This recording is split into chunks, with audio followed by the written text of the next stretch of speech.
Listen, I can't trade you for money. You're the one I want. Young man, do you actually expect me to give you my only daughter? A poor man like you has nothing to offer. Like she said, how are you going to manage your family without money? How? Speak up. How do I even... How? You seem to be a man with no ambition. You have no destination.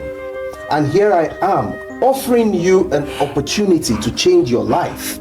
And you're turning it down for love. What is love? What is the meaning of love? Mr. Steve.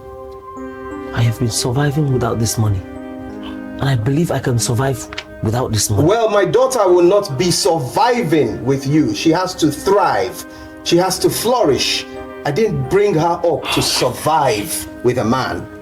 She deserves a man who can give her the best things in life. Listen, you have to talk to your dad. I cannot survive with poverty. I can't.